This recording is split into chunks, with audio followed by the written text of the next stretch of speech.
अस्सलाम वालेकुम जी। उस्मान एग्रीकल्चर दोस्तों वेलकम करते हैं। अब तो माशा की लाइव बोली शुरू हो चुकी है कि सूरत हाल मकई है।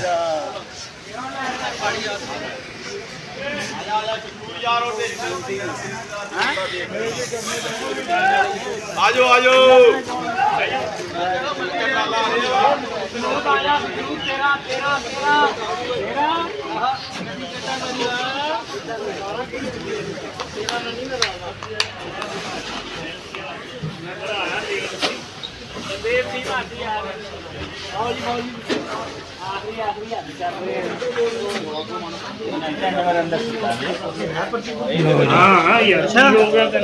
हाँ जी पाओ जी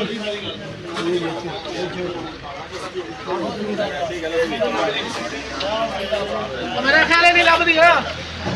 आइए हो नहीं की रेट दो की देख रही है ये लब दी बहुत बंदा हो गया जिससे इतना हाथ पे आइए ना केड़ा पर पेज उस्मान एग्रीकल्चर एग्रीकल्चर नहीं मिगी तेरी ये गोली हो रही है अच्छा लगना 2 मिनट देखते हैं की सूरत हाल अज मकई का ईद दी छुट्टियां रही 4-5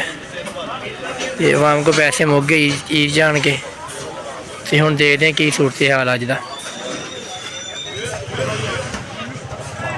ईद तो बाद पहला दिन अज मकई का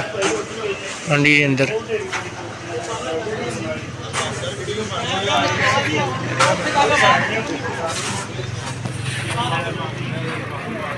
लो जी बात लगी हुण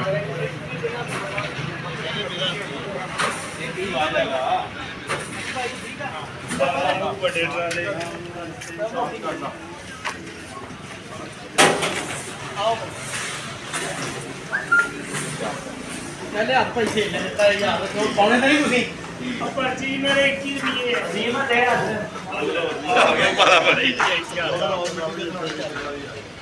भाई मैं लैट बाल नहीं मेरी फोटो बनाने फिर भी नहीं आनी तोड़ दे इनु नहीं तेनू करीम लै के दिन्ने कोई अच्छा मेरी तस्वीर नहीं ना आनी फिर हम तोड़ दे लो जी भाई करन की दे आवाज लगी हुण खाने तो नहीं है जेड़े गम हो गया ठीक है जी हेलो भाई आप पर्ची नहीं दिखला 20 रुपए ਤੁਹਾਡੇ पर्ची जा 41 रुपए 2041 लो जी 2041 रुपये माशाअल्लाह अज की मकई का रेट है जी 2041 रुपये आप नवी डेरी जाने उत्थे देखते हैं की सूरत हाल है जी